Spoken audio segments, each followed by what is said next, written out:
Hello and welcome to F-4EJ Models Kit Review Time. Today we've got Zoukei's latest release. This is the 1/48 scale F4 Phantom. This is the EJ. And to be honest, I've been waiting for this kit for quite a long time. I am a huge fan of the Japanese Phantoms in their retirement schemes. We've seen them with Hasegawa, have done them in 72nd. And things like that, but I was sort of holding out for this particular one to come along. So there is a couple of versions of this one. There's another one that's in the blue scheme as well. It's identical kit, it's just different schemes. And to be honest, John, one of the team, he's got the blue one and I've gone with the yellow one as well, and expect to see this one built sometime soonish because I absolutely love it. So I'm sold, and I haven't even looked in the box yet. So anyway, as you can see, it is a very, very striking scheme on these ones, and a beautiful aircraft. And as I say, I am a bit of a Phantom fanatic, as a lot of you know, and it's a real shame to see these now sort of filtering their way out of being in service life. But they're definitely going out with a bang, and let's face it, the Japanese ones have always had fantastic colour schemes and markings, and the stencil data that all goes along with it. And this one, I think, is absolutely striking. So you can see, gorgeous box art. Running around on the box, you've got some little bits of information, as you might imagine. And on the other side, kit number for this one is the Super Wing Series, or SWS number 13. All right, and some more pictures of it there built up. So, and it's got a shark's mouth. So yeah, I'm sold. It doesn't take a lot to sell me when they're like that. Anyway, in the box, it's a very strong, sturdy box on these, and they come with tissue paper guarding the outside as well. So we get in, you can see a bit like the similar one, which was, we looked at the F-4E, the early Phantom. You can see it's absolutely rammed down in here as well. So we got some very nice separately done bags, and obviously a lot of different ones as well for different types of Phantoms. So we've got the nose separate down in there. We've got the clear parts. We've got the fuselage halves, as you can see, very nice indeed.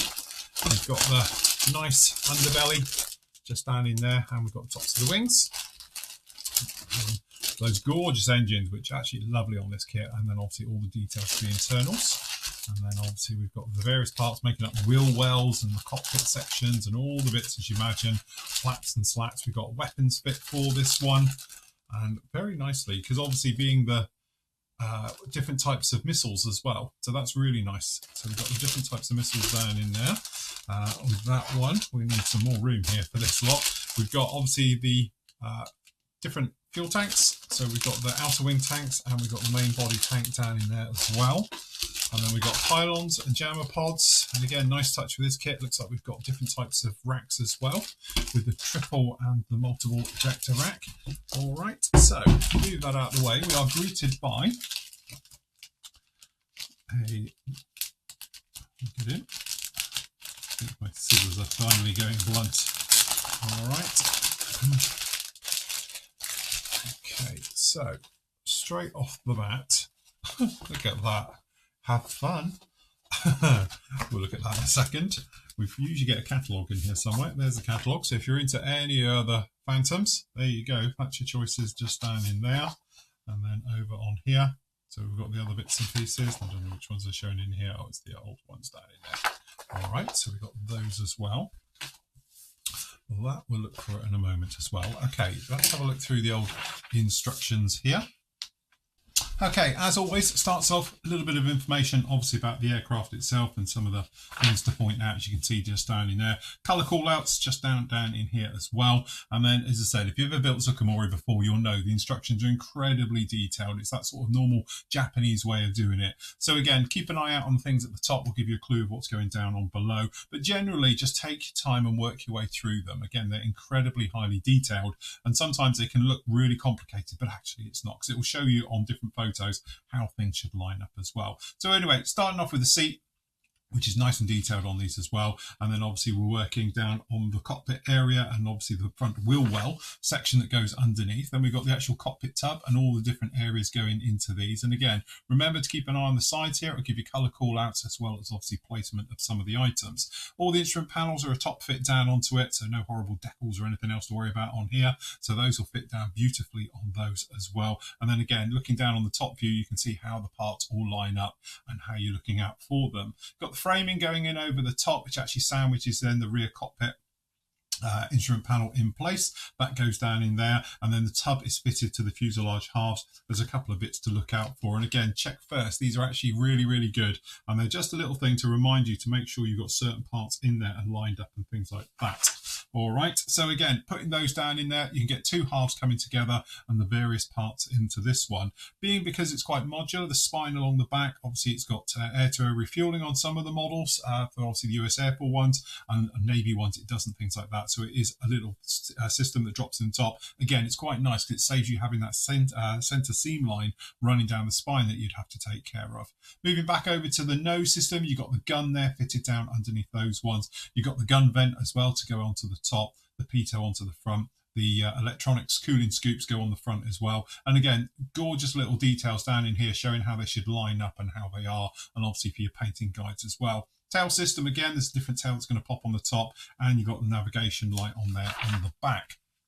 Engine system, again, that gorgeous, I think it's a J79, I think it is, down in there as well. So again, absolutely fantastic detail. You can display this one, like a lot of their models, as a separate as well. So if you want to display it outside the aircraft, you can do.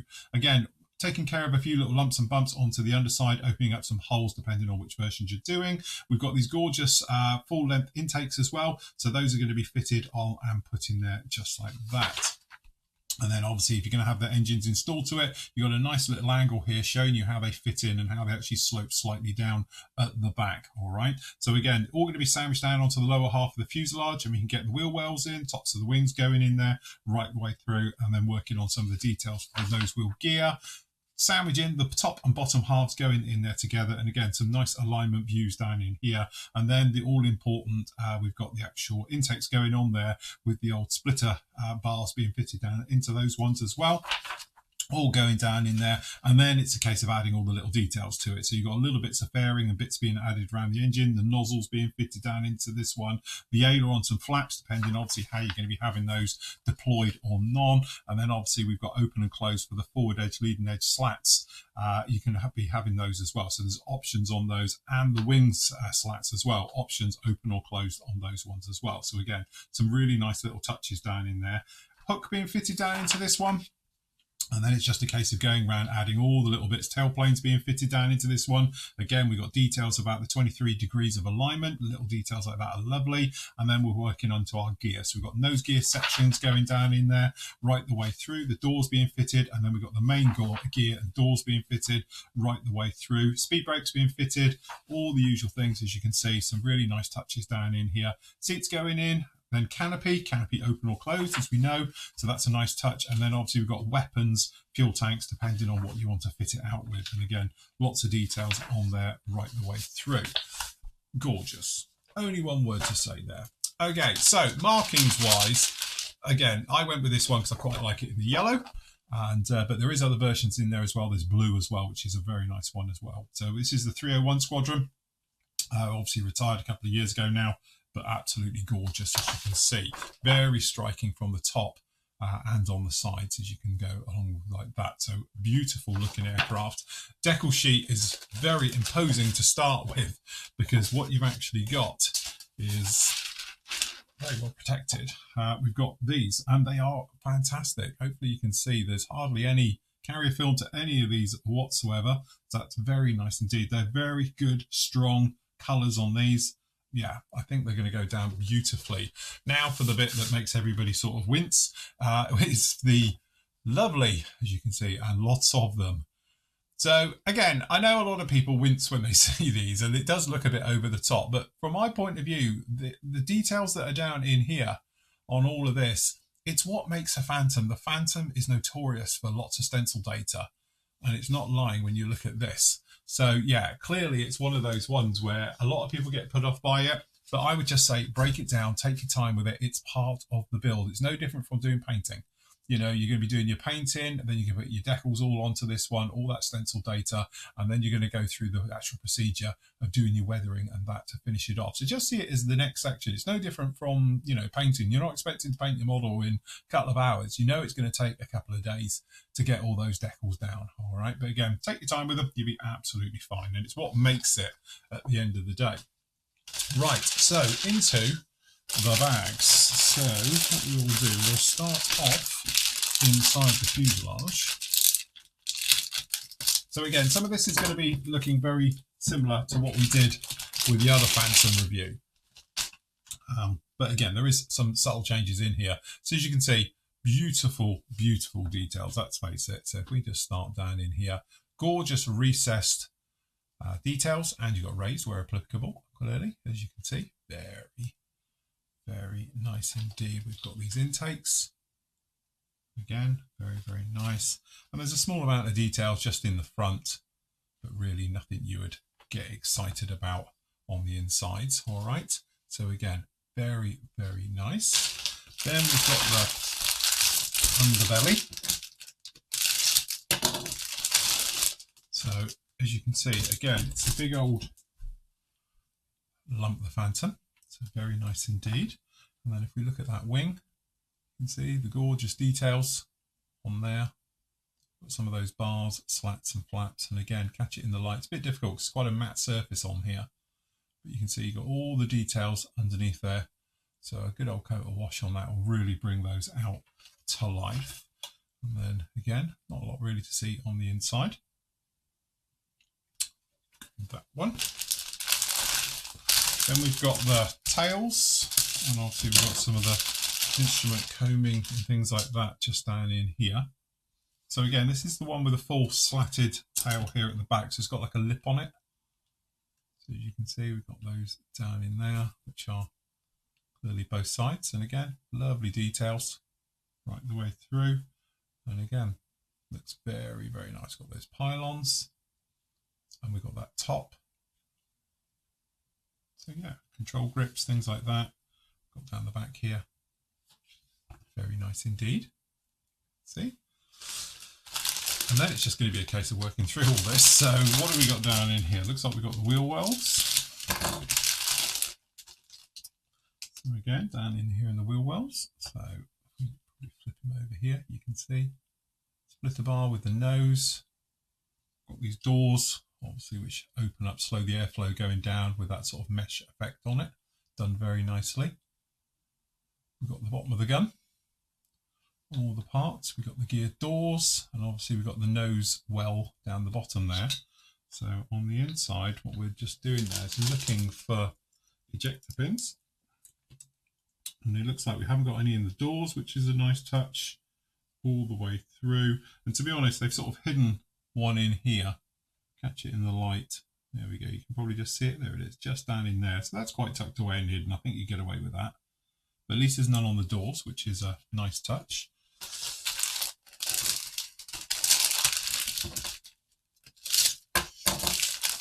So again, we were talking about this being modular with different versions and that. That's why we got different things down in here. On this one, we got the seats and the bulkheads and the various things. And again, if we move straight to the close-up, we can see very nice seat detail.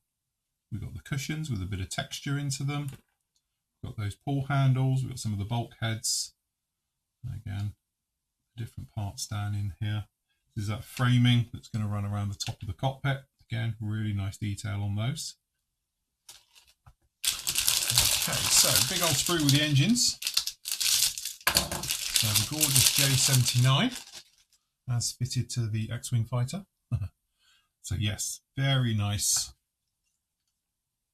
Gorgeous detail. Again, I think you can do a lot with this one. You could have it opened up and then just have the panels open just to give you effect with the engine standing behind, because they are gorgeous and it is going to be a shame to lose that detail. But again, it's personal choice. So we've got two types of nozzles. We've got open and closed. On the nozzles, you've got your first stage compressors, you've got the afterburner burner flame holder down in here, the various things. The gear is hugged, and again, same on the top. So there is no weight on wheels with these, but that's something we can sort of overlook. I don't think we really need to get that one out because we just got literally some flaps with the drooped or up positions. Okay, so in here, nice touch. This is more for sort of on the weapon side of it. We've got the pylons just down in here, as you can see. So we've got the short jammer pod and we've got the long one Then we've got the pylons down in here. And again, another nice touch with these is these. So we've got the triple ejector rack or the multiple ejector rack as well. So, you know, obviously it's going to go in your spares box if you can do a retirement one, but that's actually a really handy one to get. So if you've got some, you know, some Mark 82s, things like that, and you want to use those later on in a triple configuration or something a bit more, or training rounds or something, it's actually very, very handy. And then down in here, we've got all the sway braces for those as well. So those pods and missiles looking actually really very nice indeed. So that's nice with those. Fuel tanks, I imagine we've got duplicates here. I'm looking for duplicates, perhaps we haven't, the way they've done this. Okay, so sprue B.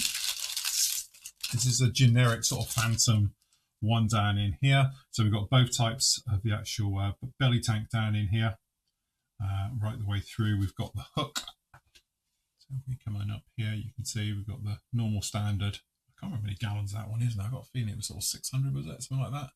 Gallon tank down in there. We've got the arrestor hook, the nose gear as well. So I assume that's in the fully extended position. And then obviously we've got the normal tank down in there as well. Or the later tank, I should say.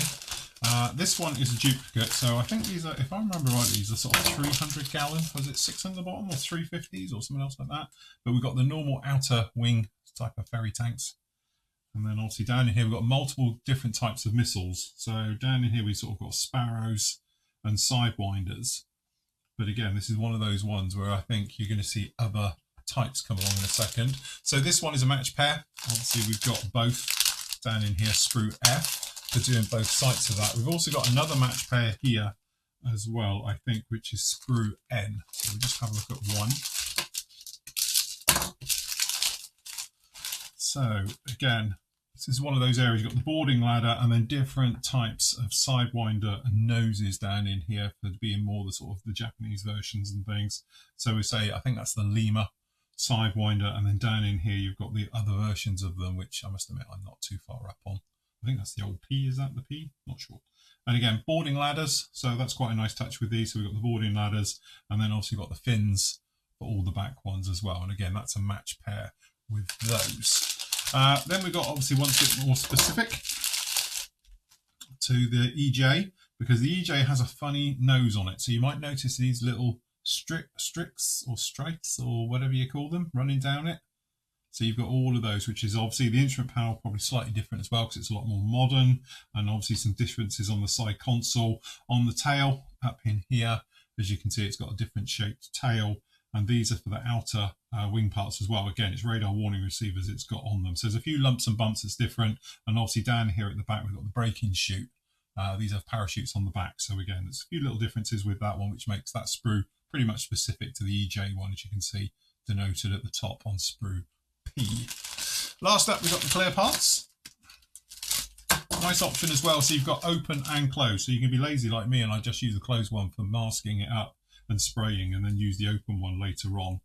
So again, really very nice, crystal clear. We've got no center seam line on these or anything else. And again, something we were talking about on a review we did recently with Zoukei. Their clear parts are probably the clearest I know in the industry at the moment. They are absolutely flawless and beautiful. Very, very nicely done. And to do it with no center seams or anything else like that is absolute kudos to those. So as you can see, that is very nice indeed.